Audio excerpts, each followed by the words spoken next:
Well, Sean, our next guest is a billionaire and a businessman and the co-founder of a private equity firm, the Carlyle Group. He's also a philanthropist who has donated over $600 million of his own wealth to charity.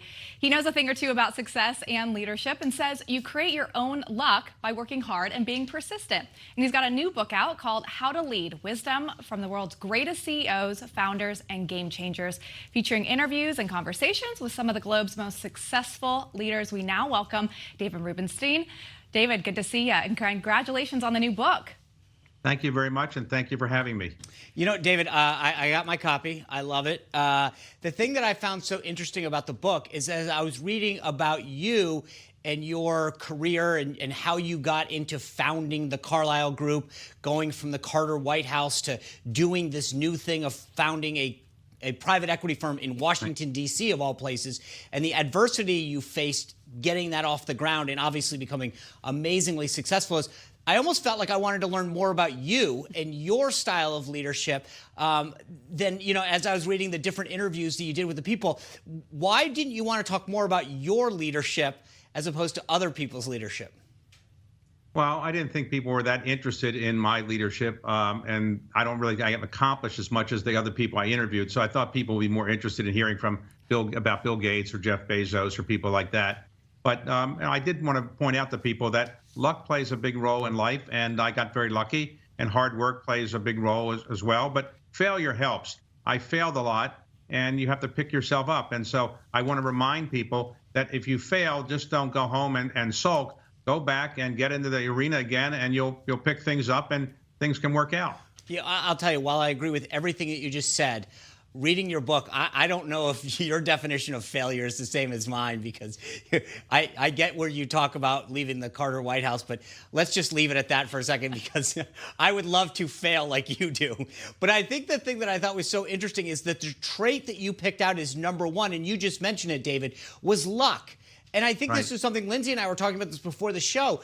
I found it so fascinating, the number of people you interviewed, and Jeff Bezos among them, that you and they talk about how luck is such a number one trait of success and leadership. And it was fascinating to me, because I would have thought, you know, the resiliency and all the other things that you talked about would have gone ahead of luck. Explain to me why luck precedes all of those other traits.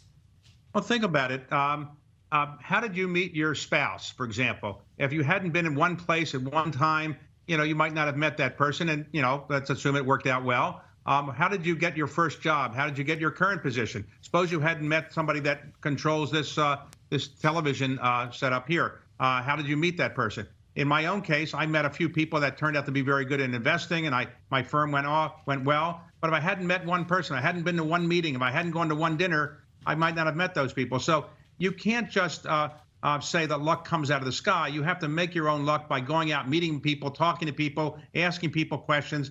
And I think that you can make your own luck. But there's no doubt that Jeff Bezos, Bill Gates, all these people, they got lucky.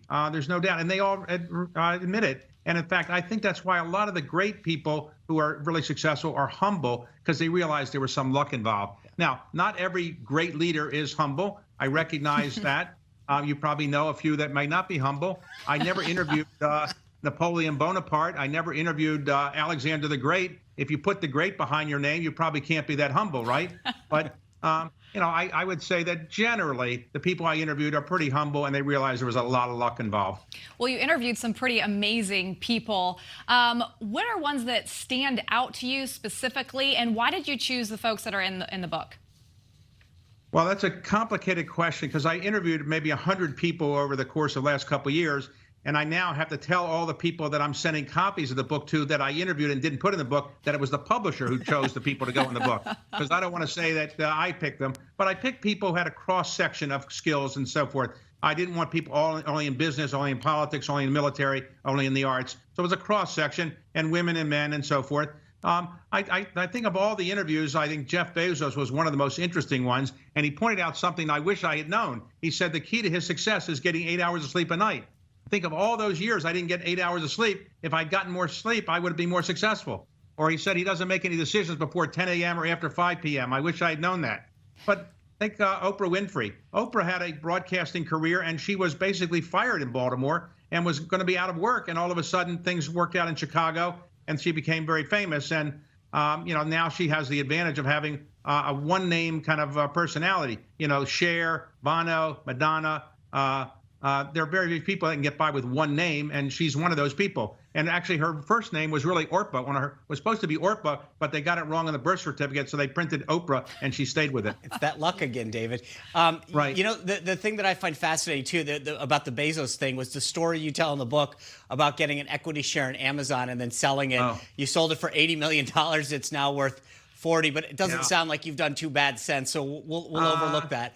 But the thing that I think you just mentioned some of the things you've learned, but let me ask you to do this. Pretend that 18-year-old David Rubenstein is reading your book right now. What's the one takeaway that you want the 18-year-old version of you to take away?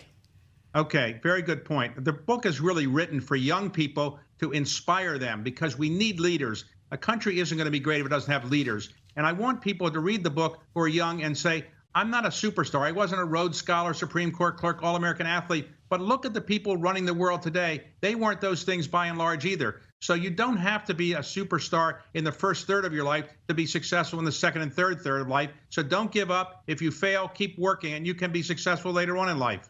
I love that. You, as Sean mentioned in the beginning, you're a great leader in of yourself. After interviewing these people, was there anything that you wanted to take away from them and say, I'm going to change this or input this into my leadership style?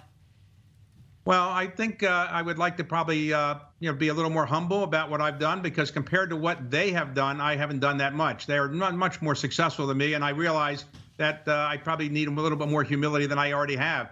And so obviously, when you put your name on a book, like I did, and you go out promoting it as I am, you can't say you're that humble. So I probably could use a little more humility, particularly when I'm comparing myself to these people. Well, David, I will say this. After reading it, you've been such a huge and generous donor to so many great causes. So I don't know that you may think that you need to be a little more humble. I'll leave that up to you. But you have been so kind and generous with your success and what you have given back to our country, our communities. And I don't think people fully appreciate when you walk into a Smithsonian or so many other museums around this country that are free, it's because of your generosity, your leadership in making it happen. So a big thank you on behalf of so many people in this country. And appreciate the book. It's called How to Lead. It's such a great read, and you've picked such great people. And thank you for sharing your time with us. Thank you. My pleasure. Thank you for having me. Newsmax TV is now America's fastest-growing cable news channel. We give you the real news you need. So subscribe to our YouTube channel and give us a thumbs up. If you like this video, share it with your friends. Newsmax TV streams live on YouTube for free. Newsmax TV, real news for real people.